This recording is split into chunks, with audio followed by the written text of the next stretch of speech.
saya buat sebagai pemenuhan tugas ujian tengah semester.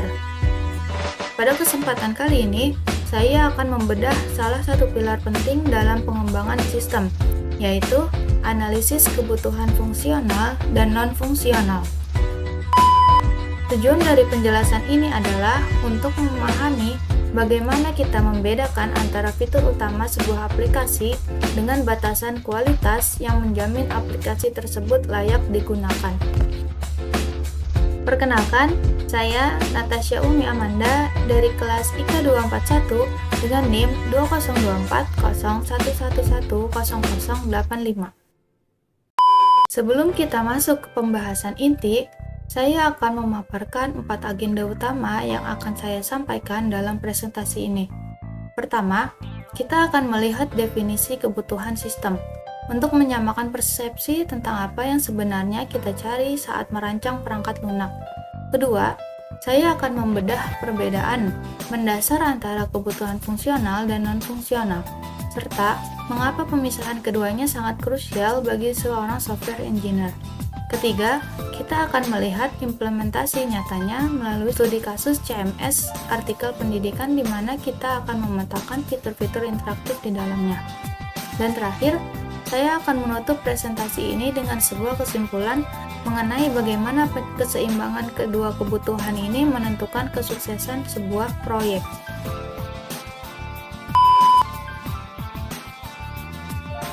Memasuki konsep utama, dalam rekayasa perangkat lunak, kita mengenal 2 pilar kebutuhan.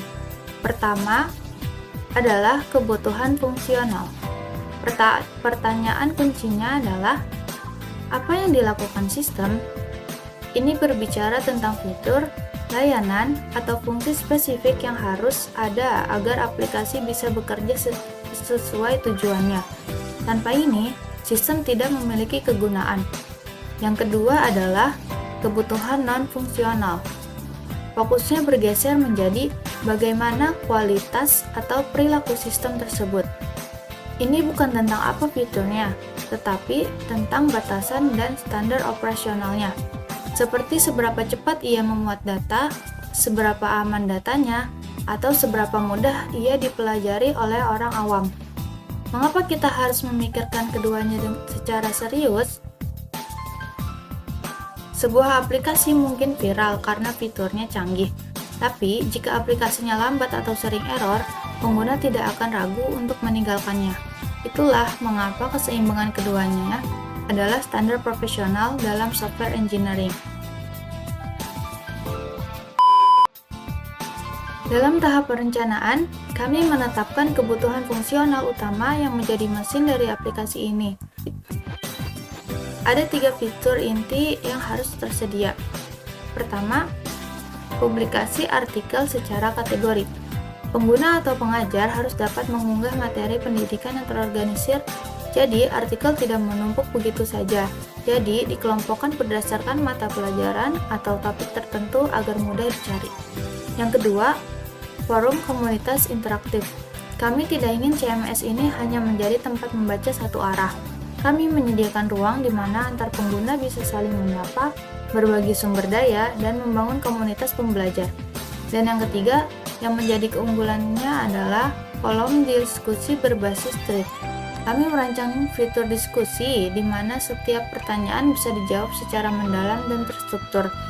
Dengan model thread, percakapan antar siswa dan guru menjadi lebih rapi dan tidak bercampur dengan topik lainnya.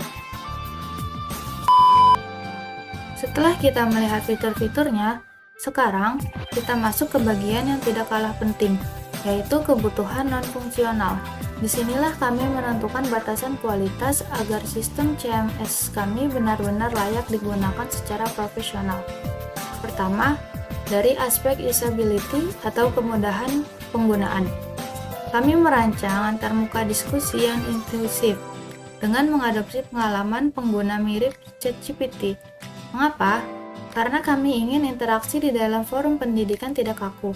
Dengan UI bergaya percakapan yang clean dan responsif, pengguna akan merasa lebih natural saat bertanya dan berdiskusi, sehingga proses belajar menjadi lebih menyenangkan. Yang kedua, dari aspek performance atau performa. Karena kami berencana menggunakan penyimpanan seperti local storage atau IndexedDB, tantangannya adalah bagaimana menjaga kecepatan saat data diskusi mulai menumpuk. Kami menetapkan standar bahwa loading data harus tetap cepat dan tanpa lag. Pengguna tidak boleh menunggu lama hanya untuk membuka satu utas diskusi. Efisiensi sistem adalah prioritas kami. Yang ketiga adalah aspek security atau keamanan. Meskipun ini adalah platform pendidikan, perlindungan data tetap nomor satu. Kami merencanakan penerapan enkripsi pada data pengguna untuk memastikan bahwa privasi dan riwayat diskusi mereka tetap aman dan tidak mudah disalahgunakan oleh pihak lain. Poin-poin inilah yang menjawab pertanyaan, bagaimana sistem kami berperilaku. Fitur diskusi mungkin menarik mereka untuk datang, tetapi kenyamanan, kecepatan, dan keamanan inilah yang akan membuat mereka betah menggunakan platform kami. Sebagai penutup dari presentasi ini, mari kita rangkum kembali analisis yang telah kita bahas. Kita telah melihat bahwa kebutuhan fungsional bertindak sebagai fondasi atau layanan utama yang mendefinisikan apa saja fitur yang disediakan oleh sistem, seperti publikasi artikel dan forum diskusi yang kami rencanakan. Tanpa fungsionalitas ini, sistem tidak akan memiliki nilai guna. Namun, kita juga belajar bahwa kebutuhan non-fungsional adalah hal yang menetapkan standar profesional. Aspek seperti keamanan, performa yang bebas lag, serta UI yang intuitif adalah faktor yang menentukan apakah pengalaman pengguna akan berjalan nyaman dan interaktif. Poin utama yang ingin saya sampaikan adalah pengembangan sistem yang sukses wajib menyeimbangkan keduanya.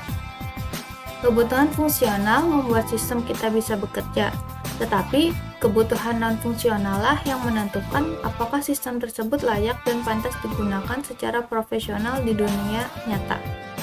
Keseimbangan inilah yang menjadi tanggung jawab utama dalam rekayasa perangkat lunak untuk menjamin kualitas produk akhir yang optimal.